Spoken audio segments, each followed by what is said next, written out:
multiracialism. We see diversity as an asset and not a liability. We want to ensure that there are enough youth representation in all layers of decision-making and leadership.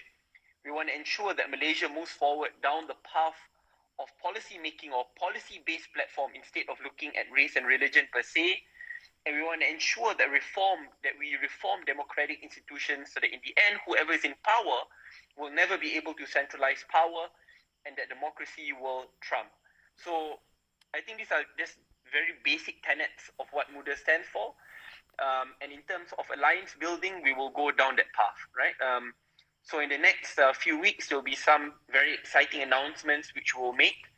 But what is clear is that we are in opposition bloc. We want to work with all opposition parties, and we want to prepare ourselves for next election. Quite tragically, as we discussed the last time, MUDA has not gotten party registration. This has been, month number 6 or number 7? I mean, if really MUDA is so weak and incapable and filled with inexperienced people, the government shouldn't be afraid of us and should just give us registration and allow us to fight it out during elections. But the fact that up until today, MUDA has not been registered is a great indicator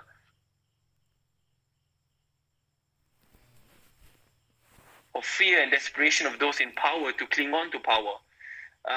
And I think just about about a month ago, we got the final response from the Registrar of Society saying that until now, we have not gotten registration because we haven't gotten security clearance, which I think is quite odd. I mean, why are you afraid of a bunch of young idealists who really want to disrupt Malaysian politics? We're not here to preach the politics of vengeance and vendetta. In reality, we want to go down the path of multiracialism, moderation, policy-based politics, constructive-based politics, because I believe this is how we can take Malaysia forward. Right. Okay. Thank you for that. So if MUDA is not registered, then what happens? So we are going to work with opposition parties. So in terms of what flag we'll use, your coalition partners, as I mentioned, it must not be a coalition of convenience. It must be based on values. So we will decide then. Right. Okay. Thank you. So there was a lot in what you said.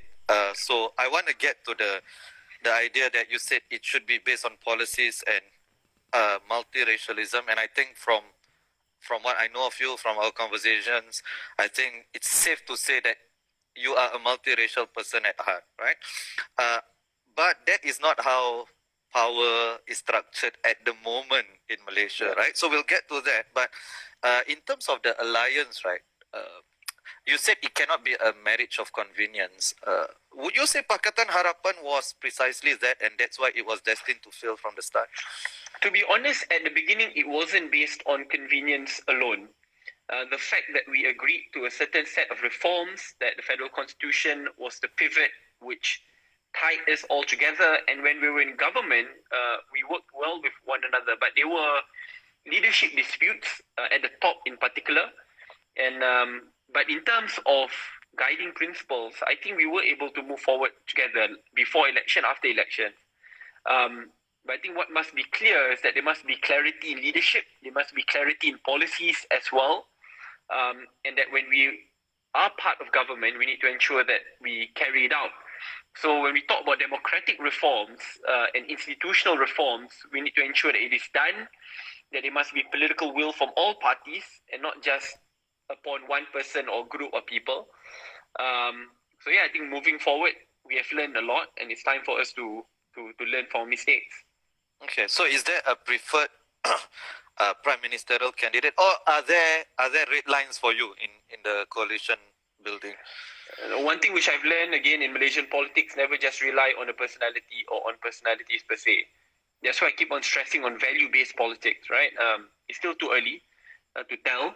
But what's most important is for opposition coalition to come together, to be united, embrace multiracialism, diversity, moderation, come up with a clear and well-planned policy platform for Malaysian public to judge, and then we can discuss leadership. Right. Okay. Thank you so much. So, in this future conception of Malaysia, where does race come in your future conception? I mean, it's perfectly fine. Race and religion will always have a place. However, I think what ties and binds us all together is that we are all Malaysian. So we are, in the end, Malaysian first, right?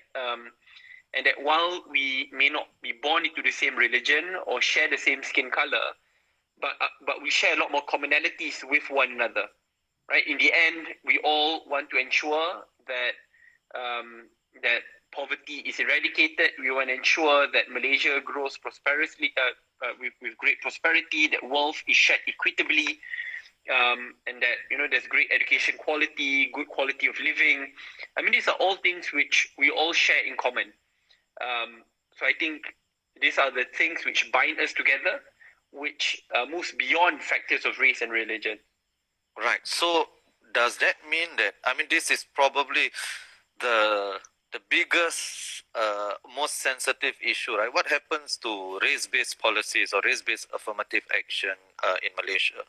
Yeah. Eventually, in the long run, maybe not in the next 5 years, but eventually. I think that's why I keep on stressing on looking at policy-based reforms. I mean, if you look at specific race-based policies, we need to ask if it has been effective.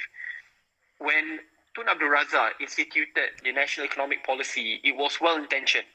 It was to eradicate poverty, not just among the Malay community, but among all communities. And poverty was identified as the biggest threat and enemy. And obviously then, the vast majority of those who lived under poverty were the Malays. However, that in no way meant that there were no Chinese, no Indians who were also under poverty. So the purpose was to ensure that it was poverty eradication regardless of race and religion. The question then is, after years of implementation, what else can we do to tweak and improve it? The fact that one of the largest beneficiaries, which should have been Bumiputra Sabahans, right, those in Sabah, should have been brought out of poverty. However, today, still a quarter of Bumiputra Sabahans still live below poverty line, is a great indicator that there's a policy failure. So instead of only zooming in on an issue of race and religion, look at specific policy-based outcomes, right? Where can we reform? How do we move forward? And obviously it must be done with the agreement of fellow Malaysians. Therefore, we need to hit the ground. We need to convince them that this will be much better for them, right? So I'm pretty sure if you ask a middle-class Chinese family that it is justified for us to give a scholarship and a preferential scholarship to a Malay family, to that kid who has been living under the poverty line, while he may not have the same academic qualifications, however, has been placed under immense pressure, needing to do 2 or 3 work, needing to sustain the family, going to